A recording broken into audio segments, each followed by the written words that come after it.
Did you know that when we're nervous or anxious or stressed, we instinctively, without even knowing it, shrink ourselves? This is a biological and physiological response that has been programmed into us since the beginning of time. The problem is, this will often show up, this shrinking behavior, when we're about to give a presentation, we're standing in front of a class, we're giving a speech, or we're leading a discussion. The problem with buying into this shrinking behavior, it sends a message to our brain. Yes, they are scared, they are anxious, they are nervous, and you get into this loop that just goes on and on. So today I'm going to share a brilliant, the ultimate body language hack, and that is the opposite action rule. It's simple, it's easy, but once you've learned it and you know about it, you will be able to derail that loop. So no matter the situation, you can stop the shrinking, reset, and present that confident you. So stick with me. I'm going to take you through it right now. Welcome to my subscribers. As always, I want to jump right in. So today we're talking about the opposite action hack, and that is when we identify our shrinking behaviors, our shrinking body language in response to a perceived threat, speaking to a group of people, and we're going to figure out, once we find ourselves doing that, how we do the opposite to break that chain that has been reinforced over the years.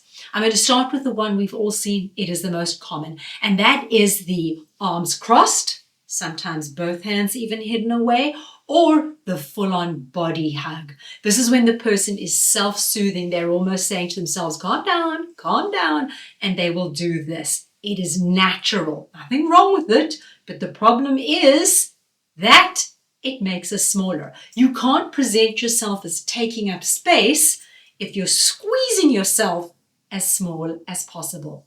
If you find yourself doing this, you have to, and it's logical, take a breath and release. You need to release what you're doing and drop your hands to your side. If that is nervous, that makes you anxious, you can hold your hands gently, put them in your lap, put them on the table in front of you, but try to create more surface area by spreading the elbows and having a bit of space like that. If you're seated or standing, that will work. You've got to derail. That has to become this, and lowering the shoulders. The next one is where people create a barrier, and this is very typical. They'll grab onto something, a device, hold it in front of them. They'll grab onto a phone. They do the arm cross and the phone in front of them.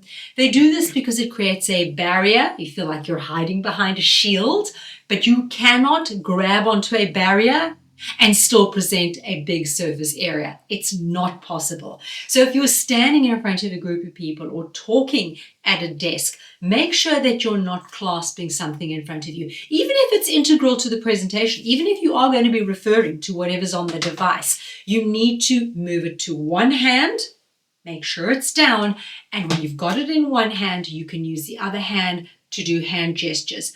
Palm up, nice expansive hand gestures. Whenever we do hand gestures or look around a room, what do? We increase the surface area we're presenting. If you can put the device down completely and you've got both hands, even more of a win. The third one, typical, this is the whole entire, what I call the crumple. The head goes down, the chin goes down, the shoulders round out, the eyes drop, and we just look as though we're being beaten or we're totally defeated. We see this a lot when we're at a boardroom table, a meeting table where people are working on a laptop, so they go into that mode, that posture. But this is, again, you're almost making yourself physically smaller. So what you need to do is the old classic I always talk about. Yes, keep working on your laptop, keep your eyes down, but everything else up. Shoulders up and squared, chin up as far as possible, chest up. Keep on working, but you've got gap of space here, your shoulders are big and squared, your chin is up, your head is higher. All of this is taking up space. The fourth one is the funny one. We've all seen this when people grip onto a lectern like it's their lifesaver. For dear life, they've got to hang on to it. You can see their white knuckles. If this is you, start off by releasing one hand. Release one hand off, begin a gesture, and ensure the other hand is a little bit more gentle, right? So you're not channeling back that anxiety. The gestures and the handoff opens all of this up. You're presenting a bigger surface area. You're taking up space. If you can, go the next step. Step out from behind the lectern. Now you're taking up all more space because they can see you from head to toe, and move around in the space you have allowed yourself. The fifth one and the last one is the legs crossed, elbows glued to the side. So people will cross their legs tightly, squeeze their elbows to the side. Now they're almost like a little ribbon person. What you need to do, feet flat on the ground, at least shoulder width apart. And then again, you take your arms, put them on the arms of the chair, rest your elbows on the arms of the chair, or just on one, or again, elbows on the desk in front of you, lean in, or palms on either side of the laptop and look around. All of this is sending your brain a signal. I am calm, I am confident. I guarantee these work. If any of this made sense to you and you believe it will help, please give me a thumbs up and do consider subscribing. It really helps us reach a bigger audience to empower everybody to speak up. Thank you for your time. See you in the next video.